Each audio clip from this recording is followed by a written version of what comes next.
அளவிலான விளையாட்டு போட்டிகள் 2025-26 ஆண்டிற்கான விளையாட்டு போட்டிகளின் துவக்க விழாவிற்கு வருகை தந்து நல்லதொரு முன்னிலை உரை ஆற்றி இருக்கிற மரியாதைக்குரிய வேலூர் நாடாளுமன்ற உறுப்பினர் அவர்களே,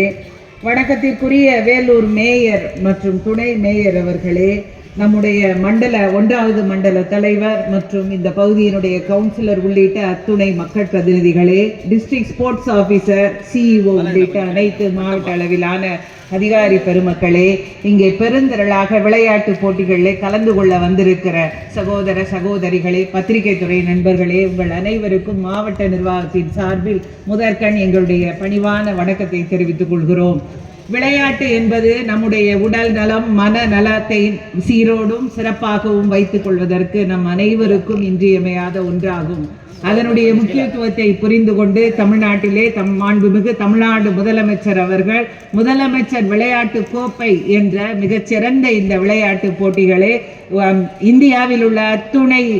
மாநிலங்களுக்கும் எடுத்துக்காட்டாக திகழக்கூடிய வகையிலே இந்த விளையாட்டு போட்டிகளை நடத்தி கொண்டிருக்கிறார்கள். கிட்டத்தட்ட 37 வகையான விளையாட்டு போட்டிகள் மாவட்ட அளவிலே 1ஆம் 2ஆம் 3ஆம் இடம் வருகிறவர்களுக்கு 3000, 2000, 1000 ரூபாய் பரிசு. அதை போல மாநில அளவிலே தனிநபர் விளையாட்டு போட்டிகளிலே வெற்றி பெறுபவர்களுக்கு 1 லட்சம் ரூபாய், 75,000 ரூபாய், 50,000 ரூபாய் என்று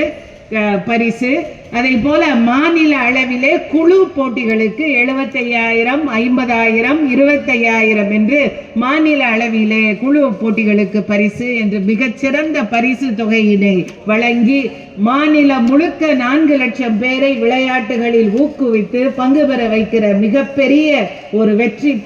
வெற்றி போட்டிதான் இந்த முதலமைச்சர் கோப்பைக்கான போட்டிகள். தொடர்ந்து 4 ஆண்டுகளாக சீரோடும் சிறப்போடும் நடைபெற்று கொண்டிருந்து இந்த ஆண்டும் நம்முடைய வேலூர் மாவட்டத்தில் 22,500 பேர் பள்ளி மாணவ மாணவியர், கல்லூரி மாணவ மாணவியர், மாற்றுத்திறனாளிகள், அரசு அலுவலர்கள், அதை போல நம்முடைய பொதுமக்கள் என 22,500 பேர் இதிலே பங்கு பெறுகிறார்கள். இந்த ஆண்டு நம்முடைய மாவட்டத்தில் இருந்து உங்கள் அனைவருக்கும் இந்த போட்டிகளிலே நீங்கள் நல்ல முறையிலே பங்கு பெற்று வெற்றி பெற வேண்டும் என்று மாவட்ட நிர்வாகத்தின் சார்பில் மீண்டும் ஒரு முறை வாழ்த்து